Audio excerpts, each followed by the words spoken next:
Ladies and gentlemen, boys and girls, welcome back to the Mixed Martial Pod, episode 6. We're here today to talk about lots of very interesting stuff. I'm quite excited for this one. We've got a lot of really cool things to go over. UFC 294, lots of good matchups going on there, as well as a lot of contendership coming off the back of it. A couple of new announcements, UFC 295 and 296, as well as a couple of sneaky things that I'm going to make some predictions on what I think is going to come in the future. So I'm going to jump straight in and talk about UFC 294 first.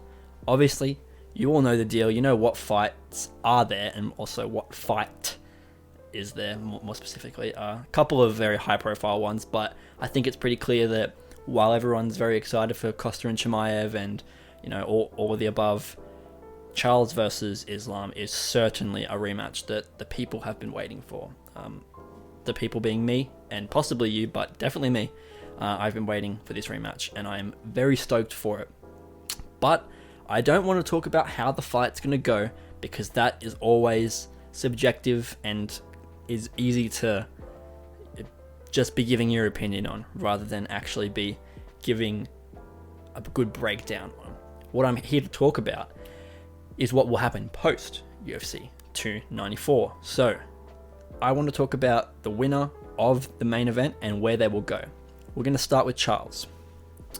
If we see Islam and Charles come together and Charles walks away victorious, one of two things could happen. We either get a trilogy with Islam, which is very likely. I'm not sure that's what I want to see, but it will obviously depend on how the fight goes, whether it's a flash finish or a drawn out war, whatever it may be, right? It will all depend on how that goes. That is obviously on the table, as it always is for a title fights where the guys are 1-1. But I'd love to see Volk fight Oliveira for the belt. Now, Volk has said that obviously he wants to fight next year against Ilya, so it's a very tough situation to actually get that matchup into a position where it's the most viable option versus getting the trilogy in there if Charles is to win. But I would love to see Oliveira win and Volk comes in and fights Charles for the belt, with being his second attempt at getting that lightweight gold. If Volkanovski was to win that fight, he could defend against Makhachev. Could you imagine Volkanovski as the double champ defending against Makhachev with the 155 belt? We would probably end up with a 145 interim champion because of how much time that would take Volk at 155 to do. But I don't give a shit. I would adore that. I would be obsessed. There would be, every ounce of my being would be completely and just all in on that, because that storyline is absurdly awesome. If Charles was to beat Volkanovski, we would probably see him defend against Gaethje, which is very, very interesting. Gaethje's definitely up there in that lightweight. There's like 4 names in there. Gaethje's one of them. If Islam wins, it's harder to justify Gaethje. If Oliveira wins, it's much easier to. Both times, though, he has a claim, and it's a good claim, and nobody can take that away from him. But I think that Charles winning is going to offer a much more interesting reason for Gaethje to come back into the title. But again, like I said, it could happen either way. But if Islam wins, you're telling me that you would rather see Gaethje versus Islam as opposed to Makhachev versus Volk 2? Because I think Makhachev versus Volk should have been an immediate rematch, just due to the controversy of the decision and how the fight went and how close it was. I want to see that. I want to see that fight again, and I'm clutching at straws here, but the idea of Volkanovski defending against Makhachev is hilarious, but also like, that's an incredible story. You can't write that. Even though I have written it, that's how I came up with it. You can't, like, that stuff comes so naturally, and it's a very interesting twist that could happen. But I'm not certain it will happen. You guys got to tell me whether you think that's a good idea, as well as whether you think it's going to happen, because they're two different things. Whether we want it and whether the UFC wants it is two completely different things. Often, two completely different things. A lot of times people after matches and the UFC chooses to put something else in first.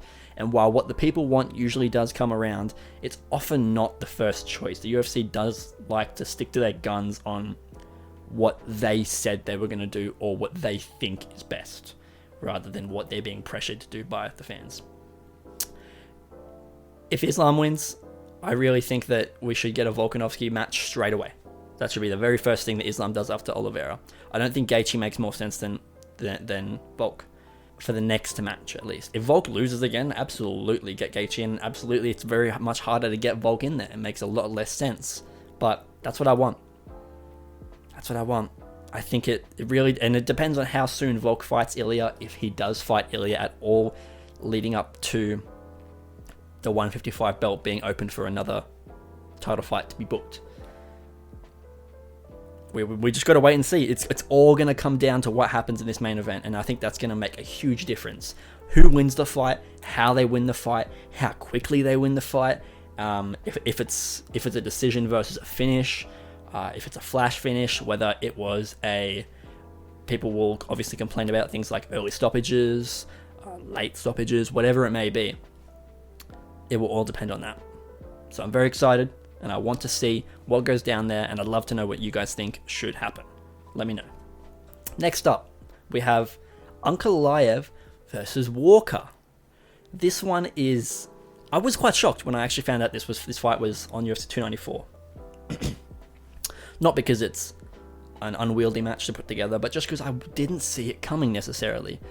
It makes sense. Walker's definitely one of the top guys at light heavyweight, and while he had a couple of losses recently, he's been looking a lot better since. And I think if he can do well against Ankalaev, that would certainly put him in a position. It will put either of them winning will be put in this position, but it would put Walker in a position where he could be number one contender. And if Ankalaev wins, he will be number one contender. Because we have Yuri versus Pereira happening at UFC 295 in November, which is like a month and a half away. And once that happens, we will finally have a light heavyweight champion. The winner of that should face the winner of Walker versus Ankalaev. I think that it makes the most sense. It makes the most sense to be the reason why this match was made. It makes the most sense to be the reason why this match comes beforehand. Who else? Who else are you going to put in there? Like, you can't put Jan in there. He just lost to Pereira. You've got Yuri in there. You've got Jamal on injury. Ankalaev is the only other guy in the top 5, and Walker is the only other guy that has a chance to be in the top 5 if he beats Ankalaev. You've got your Rakic and your Krylov. I can't say a lot about Rakic, and I will apologize if there is a really good reason why he should be next, but I don't think he's been very active recently, and he doesn't have a fight booked as far as I'm aware. So if he was to get a fight booked for some reason, then sure, but everyone in the top 5 is busy, so he would be fighting down, which would be a lot harder claim to get a title shot. But like we saw with Sean Strickland, not impossible. You can fight down and get a title shot from that, absolutely, especially with a really good performance. But I think the winner of Ankalaev and Walker will get the next shot, and I think it will happen early next year. The next thing that throws a bit of a, not necessarily a spanner in the works, because it doesn't fuck anything up. I think if anything, I think this really smooths out the timeline. If we can get this to happen, this will tie a lot of loose ends for us. Jamal Hill says he'll be, he said 8 months. He thinks that his injury will be, not only will his injury be healed, but he'll be ready to fight again in 8 months. And roughly my math says that that's May. Okay? I don't think that would be the smartest, because 1, that would mean he's coming back as soon as he possibly can. And 2, that would mean that after this light heavyweight title fight in November, May would mean that that's 6 months from then. And while that's not an unusual time period, I think we need to catch up in light heavyweight, because we had one fight in January, and then we didn't have another fight until November. That's a long fucking period for a gap in title fights. Granted, there was a reason for it with the injuries and whatnot, but I think it would definitely make up for it if the winner of Yuri versus Pereira faces the winner of Ankalaev versus Walker early next year. I would say maybe around the March, April would probably be a pretty decent time. That's like 4 or 5 months post this match. I think that would be a pretty sensible time to run that match. And then if that is the case, you can then run Jamal Hill versus the winner of that upon his return in like middle next year.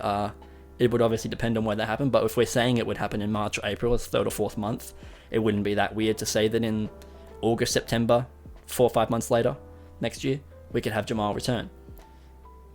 I think that makes more sense and it's more fair to the rankings of light heavyweight, because otherwise we're going to be keeping that division waiting.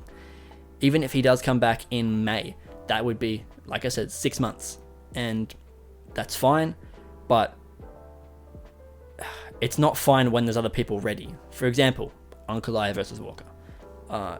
The winner of that should definitely call out saying that they want whoever wins out of Yuri versus Pereira. And they should do it like hard, bro. These guys that are in the top 5 that are having these clearly unnamed number 1 contenders matches that aren't titled as a number 1 contenders match, but we kind of can tell that if you have a good performance, this could be seen as a number 1 contenders match, right? Does that not make sense?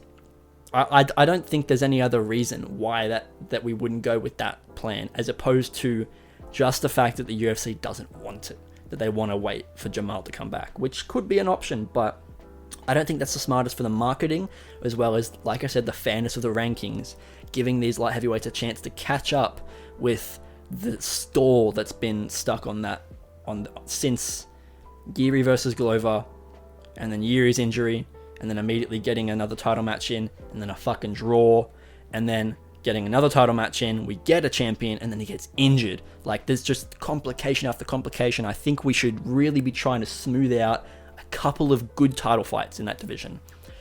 Once we have a champion on hand, it would be silly to hold them back, especially when you've got someone like Pereira and Yuri, bro. You guys are telling me you don't want to see Pereira and Yuri fight all the time. Pereira fights a lot. Pereira fights like 2-3 times a year, usually. So I think it would be really weird if he wins this fight and then we don't see him again until like June next year. And then post that, if it's a 6 month wait like that, 6-7 months, does that mean that we're not going to see another title fight in light heavyweight until like November next year? It's a lot of these other titles are getting the action that light heavyweight isn't getting. And like I said, that's because of the injury and the draw and whatnot that we had. But we can mend that by ensuring that doesn't happen again in the next year.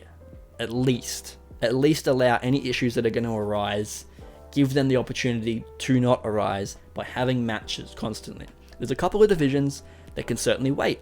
There's a couple of divisions that could do with not a couple less title matches, but they could certainly sacrifice a position to allow another fight to take place. Just by example, we'll say bantamweight is a decent one. Again, most of these titles only still are defended 2 times a year, but bantamweight we had right at the end of the year, we had Aljo versus TJ, and then we had Aljo versus Henry very early in the year, and then we had Aljo versus Sean very recently. And it looks like Sean's not going to get to fight this year as much as he would have liked to. But just by seeing the fact that Sean wanted to book a fight in December, as well as those 3 title fights having happened in the last year, it's a pretty active division. Not that I don't want to see it more active, but I think there are places that we can make room for these guys that deserve shots that they aren't getting. So I certainly hope that fight turns out to be a number 1 contender fight, and we get a nice call out from one of those guys. Just a big get on the microphone and just say it. Just say Yuri versus Pereira. I don't give a shit who wins. I want to thump you. Whoever you are. Either one of you. I can take you both. I just want you in this ring next year as early as possible. Say it. Say it and it will come true. The amount of times in the UFC that they don't plan to put a fight together. They have rough ideas of when they want things. They have to try and line it up with getting events that make sense for where they're located, where they get the pay-per-views booked, in what arenas they're at. But that also sometimes is changed by a good call out. If a guy gets on the microphone and has a good moment where he makes a good claim and the fans like it, sometimes the UFC goes, all right, you spoke and the fans responded, we're going to give you what you wanted, even though that's not what we were planning for. It doesn't happen all the time, but it happens. And I think that this is a good position where if that's not the plan for the UFC, if they didn't put this fight together to give us a number one contender, then the winner should make it the fact that they're number one contender. Say it. And it may come true. Next, Paulo Costa versus Khamzat Chimaev. Obviously, I've spoken about this fight so much, so is a lot of people on the internet. Chael Sonnen is like non-stop talking about this fight too. Like many guys in the MMA news world know that, one, we've been waiting a long time for this fight, and two, there's a lot to be said about what this fight could lead to in terms of contendership. Khamzat Chimaev was told if he wins one more fight at middleweight, he will get a title shot. Oh, sorry, one fight, not one more fight. His first fight. If he wins his first fight at middleweight, he'll get an immediate title shot. Or he'll at least be his next fight will be a title shot. That was not said for Paulo because he was not booked as his opponent at that point in time. And then when they were booked, nothing was said to have changed. I believe that to be the case because Adesanya had beaten Paulo Costa, which makes sense. But now that Adesanya's gone and we might not even be getting the immediate rematch, if someone hasn't said anything by UFC 294, if we don't have a Dricus match confirmed, if we don't see a post-fight press conference where Dana's being asked questions and he says, we've got plans, if nothing like that happens, motherfucker, whoever wins Chimaev versus Costa, get on that mic and scream from the top of the hills of what you want. Tell us that you want that fight, because the winner, if they do it in a good fashion, will probably deserve it. And I think that it's going to be the most likely, and it will be the most sensible match. Both those guys are in a good position. They're both good fighters. They've both got good records. They've got good rapport with other fighters and the fans. Do it. Make it. Again, like I just said previously, if the UFC isn't intending to make it a number one contender fight, go out of your way to force them into it being a number one contender fight by getting the fans on your side and making a claim that they are going to struggle to deny. I think that's the best way to do it. And I think more people should. And I think that Paulo and Khamzat should certainly be the ones to instate it. If Ankalaev and Walker don't as well, we could see both guys make a great claim to title shot. 2 number one contender matches in one event. I'd love to see it. But I don't get to choose that. The fans don't get to choose that. Only the UFC gets to choose that. And the only people that can influence that are the fighters. And that 60 seconds of brutal honesty that they have on the microphone is like can be the most influential just switch of what the plans were. If you are able to do it effectively and you get the fans on your side, it works. We've seen it work time and time again. So let's have it happen once more or twice more in the same event, and I think it's going to lead to a lot of really, really good lineups, and it's going to help us see where these divisions are going. Because middleweight, man, I've said it so much, there's too many fighters in there that want to get number one contender or already basically have number one contender. We need to work through this, and if you're not already being told you're number one contender and you're trying to get there, man, you got to scream it from the rooftops because you're in a tough fucking division. Good luck. Couple of cool announcements. I'm very happy about the stuff that we got announced. Obviously, I've spoken about Yuri versus Pereira. Awesome co-main event of UFC 295 to John Jones versus Stipe. Back-to-back title fights. I love it. As well as that, at UFC 296, we've got Leon and Colby finally announced. Like I'd said in previous episodes of the podcast, there was a lot of people fighting over that event, and I wasn't too sure who would get it, but I had an idea of who wouldn't get it if certain people did. I said that if Leon and Colby got it, it'd be pretty unlikely that we were going to get a higher weight class that we get it, because it was possible that Leon Colby could have gone for a co-main event. I just don't think the UFC wanted it to be a co-main event. I don't think Leon and Colby would have cared, but I believe the UFC sees that welterweight fight at least as something that they want to put top of the bill. which is why the co-main event ended up being Pantoja versus Royval, which I must say is odd. I think they certainly could have made Sean versus Cheeto by that point, unless there's other reasons as to why that fight's not happening. They could have done that, and I think they could have fitted in there nicely, but I'm not upset that didn't happen because we weren't expecting that. Nobody was promised anything. Pantoja versus Royval is certainly the matchup that a lot of people were expecting at flyweight, because, correct me if I'm wrong, but I believe that one of Royval's only losses is to Pantoja. Am I correct in saying that? Let's have a look. While I continue to look for that, I'm going to say that there's also a lot of really nice fights on the undercard there, which I'm keen for. It really is going to be interesting to see like how some of these go, because the matchups themselves are interesting, as well as just the people that are involved in the matchup. And by that, what I'm talking about is Shavkat versus Wonderboy, Paddy Pimblett versus Tony Ferguson, and Gary versus Luque. There's a lot of different reasons that each of these fights are very interesting. Gary versus Luque, I'll just get it off the bat because it's a short one. They're friends. They're training partners from the same gym. And in fact, I believe Gary had previously said he wouldn't fight Luque. But here we are. How did that fight get made and why? Did Gary change his mind? Did Luque change his mind? What happened? Why did the tables turn?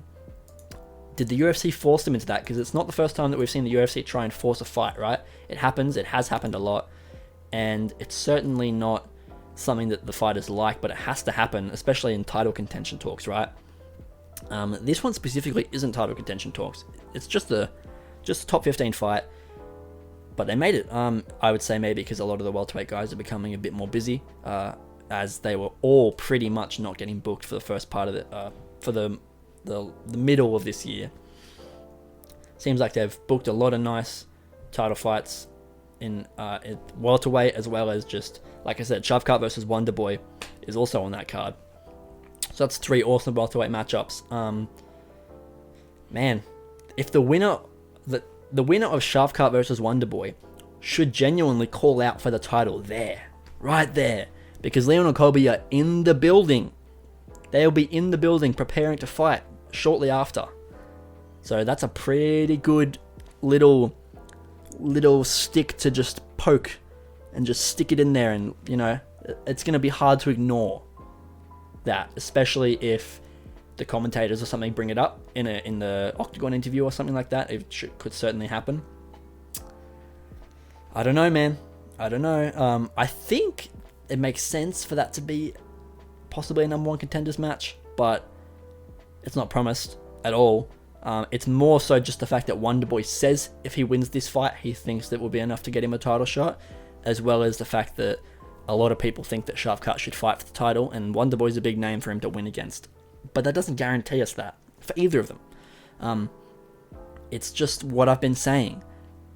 You don't necessarily need to be told this is a number one contenders match to make it a number one contenders match. Your voice and that microphone is your best tool set to get yourself a title shot. Not the UFC's matchmaking and not the fans. It's the microphone and the commentator that's interviewing you for 60 seconds. That is the best way to make title fights if you are not named number one contender.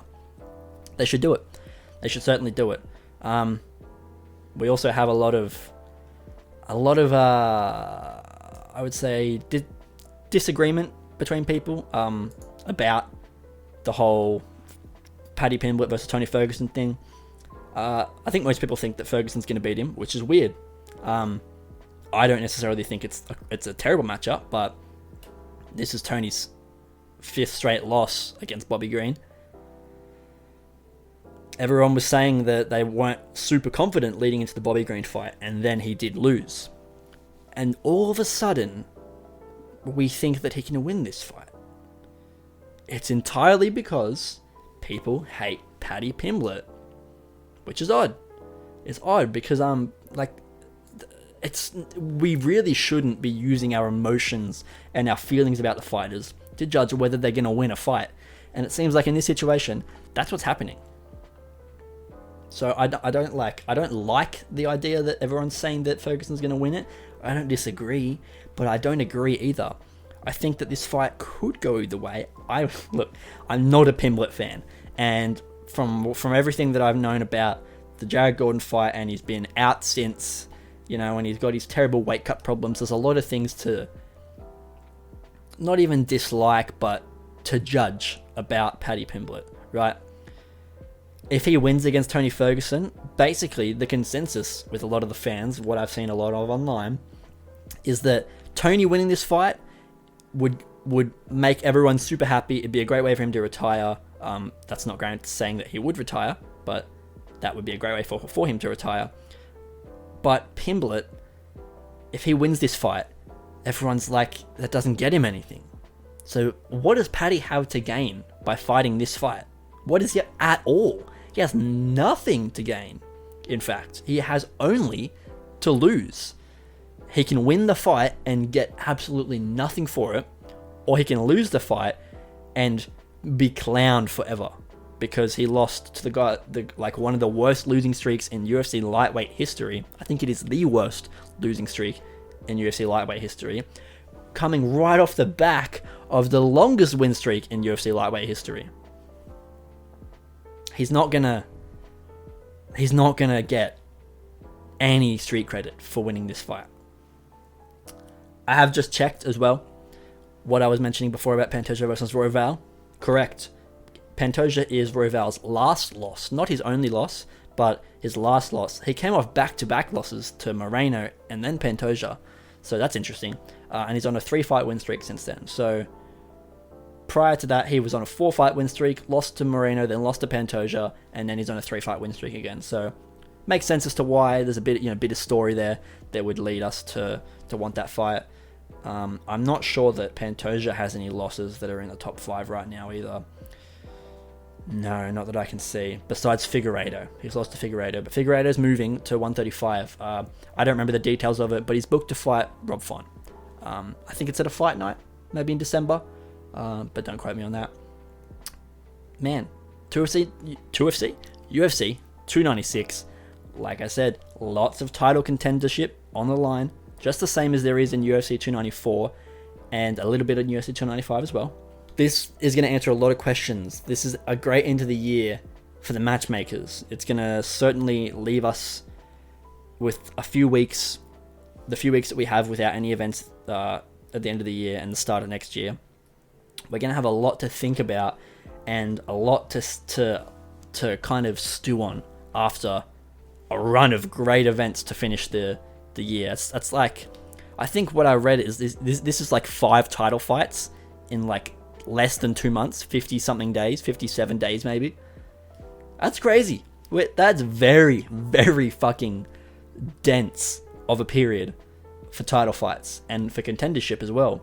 As well as those 5 title fights, we have how many number 1 contenders matches in there? Chimaev versus Costa, Ankalaev versus Walker, Shavkat versus Wonderboy. As well as having the title fights in there, we have a lot of number 1 contender adjacent fights going on in there. So there's going to be so much to sit on and to talk about and to consider at the end of this year. So I'm definitely excited for that. I can't wait, and God, there's going to be so much to discuss even just after each event. Just after 294, there's going to be so many things to consider and stew on. Just after 295, there's going to be a lot more things to chat about. And post 296, we're going to have all those things to sit and just think about what the fuck just happened in the past 2 months. I'm excited for it. I feel like everybody should be excited for it. And I feel like everybody is excited for it. There's no real lack of excitement here. When those fights were announced, a lot of people seemed pretty happy about it. I didn't see much pushback on many of the matchups except for Ferguson versus Pimblett. I don't think anybody really pushed back against Gary versus Luque. It was more just a questionable matchup due to them being teammates. Last thing I want to go over is just a couple of small things to note. These are things that aren't confirmed at all. This is just a bit of speculation to end it off. First of all, I'll just get this one off the bat because it's quick. I've seen a lot online that rumors that Dariush versus Sarukian is booked. I like that fight. I like that fight. Do you like that fight? You should. It's a sensible matchup if you ask me. There's a lot of grappling finesse between those two guys. They're also decent strikers for the grapplers that they are. They're not bad strikers. So it's not really an unwieldy matchup.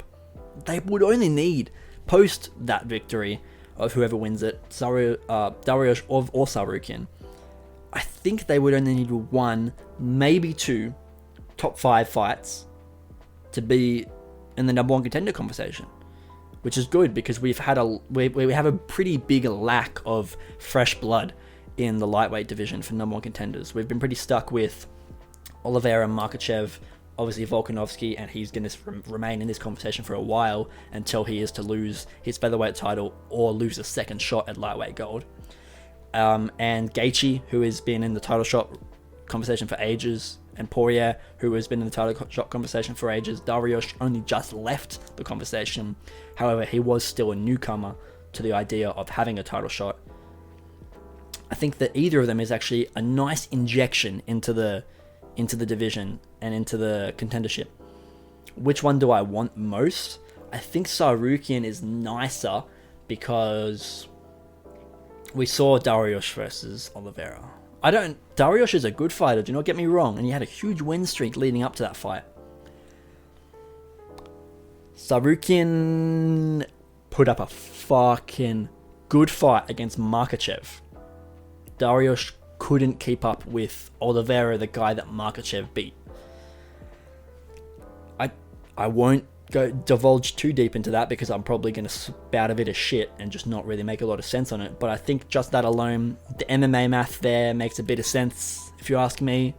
Again, if he beats Tsarukyan, then he's there, and he should fight like a Poirier fight maybe, or a Gaethje fight, whatever it is, top 5 would get him there. But Tsarukyan would be very nice. And he's very young too. Tsarukyan's young, below 30, I believe, maybe 27, 28. I'd love to have him injected into the top 5. I think that'd be a really nice change of pace, as well as I'm really, really enjoying getting these grapplers that can strike. There's nothing more entertaining than a grappling match where it's not wrestler versus boxer. You know what I mean? When you have like wrestler versus jiu-jitsu and they can both punch and kick. Ooh, boy, that's like some of the most interesting fights. I love those fights. Those crazy grappling exchanges that we see in like the Tsarukyan versus Gamrot fight, amongst other things. Like, oh my god, that shit's beautiful to watch. So I'd love to see Tsarukyan get in there, and even if he doesn't get a title shot, it's just some nice fresh blood to have floating around in those top 5 fights. And I think it'll be nice to not be having the same guys fighting each other over and over again, which it makes sense as to why these guys are there. Poirier and Gaethje and whatnot have earned their right to stay there, but I think it's silly to say that it wouldn't be interesting to see some new blood in there. So if that fight is actually true, that'd be fucking awesome. Whether it's late this year, maybe a fight night, that'd be a good fight night main event, or early next year. I'd love to see it. Secondly, and lastly, to top it off, I think some other people would probably agree, and it's not unknown to anyone. It's definitely not like I'm breaking news here. But I think Belal Muhammad and Kamaru Usman are about to fight. At Dana White Contender Series press conference this week that just went, I believe is week. I want to say it's a week. I actually don't know what week it is, but it's September 29th now. So whatever was the Tuesday that just went, 27th, 28th, 26th, something like that. Dana said, when asked by the press about Belal not having a fight, he said, Belal has a fight. And when asked, is it against Kamaru? He said, no, I can't tell you who it's against. Which is fine. Dana says this a lot. But he leaked that bit of info. Belal has a fight. And it's clearly not a title fight because Leon and Colby haven't fought yet. And they won't be fighting for another 2 months. So Bilal is probably having a number 1 contender fight. And the only welterweight in the roster from like 7 upwards who's available is Chimaev. And he's also... I'll give you a little bit of inside scoop here. This is not inside scoop, but this is my puzzle. Me putting these pieces together and kind of trying to figure out if this is a good lineup. We know Chimaev's not fighting Khamzat. He wanted to. Khamzat wasn't going to make welterweight. He wanted him to come up. They wanted to do a catchweight. The fight didn't get made though. So we probably wanted that fight. I would have loved that fight. But inevitably it just didn't get made and it's not going to happen. Chimaev was called out by Wonderboy. And they spoke, I think there was a bit of back and forth on the line. And it seemed like that fight was very, very possible, very probable. It could have definitely happened. But Wonderboy, upon getting the Shavkat fight, said he was offered the Shavkat fight, and he said no because he didn't know a lot about Shavkat. He said no because he wanted the Chimaev fight. And the UFC said, quote, "We already have plans for Usman." So Bilal and Usman are the only top 8 welterweight fighters that are not booked right now. And you're telling me that both of them have a fight booked. They're fighting. They are fighting, dude. I wouldn't believe you if you're telling me that both of those guys have a fight and it's going to be against like a number 9 and a number 8 guy. That's not happening. These guys are both in line to be like basically next for the title shot. A lot of people thought Bilal was next for the title shot. They're definitely having a number 1 contenders match. And with Leon and Colby, it's so interesting. With the Leon's past with Bilal and Kamaru's past with Colby. Imagine Colby wins and then Chimaev beats Bilal and then we get Colby defending against Chimaev. That's fucking cool. And then imagine Bilal wins and Leon wins and we get that rematch again. As much as I'm not super keen for that fight, I know a lot of people are, and the storyline certainly calls for it. So that's another dope matchup. It only makes sense. It is the most of any matchup that I like to look at and see what's probable and what could be made and what the UFC would want to make. That makes the most sense out of any of them, out of any of the fucking middleweight, light heavyweight, that all these number 1 contender matches that are coming up. That fight makes the most sense. And with that inside scoop of knowing that Wonderboy set was told they already have plans for Chimaev and that Dana said that Bilal already has a fight booked, I think that's the case. They're fighting. So I would guess either we're going to get a fight night main event from them, possibly November, more likely December. It could be January, but I wouldn't expect it to be January. Because if it's not in November or December, I think it would be a co-main for... It could be main card, maybe not co-main. But I don't think Chimaev is going to want to fight anything less than a co-main event. 297 in January, which could be Volkanovski and Ilya. I'd certainly like that to be a fight that was made, but I've said that obviously we need to see what happens with Volk and with Makhachev and Oliveira, see where that goes, see what kind of call-outs are made, see what matchups come into play. But I think for Bilal and Chimaev, they're going to fight in December on a fight night. Could be November, but it would be very late to announce unless they've just kept it under wraps for a while. And if that's not the case, they will be the co-main event of UFC 297. I'm telling you that right now. I'm very confident in that. Very confident in one of those two things. December fight night main event or 297 co-main event. Come back to this video when that fight gets announced so I can say, I told you so. Thank you for watching or listening to this episode of the Mixed Martial Podcast. I hope I was able to fill you guys in on something that you weren't aware of, maybe provide some insight that you hadn't been able to bring yourself to, think of. That's all I want to do with this. That's all I want this show to be. I just want it to be providing insight, not even bringing out news that you guys don't know about, but taking that news and twisting it in a way that makes you think, that motherfucker could be right. I hope you enjoyed. I'll see you in the next episode. Goodbye.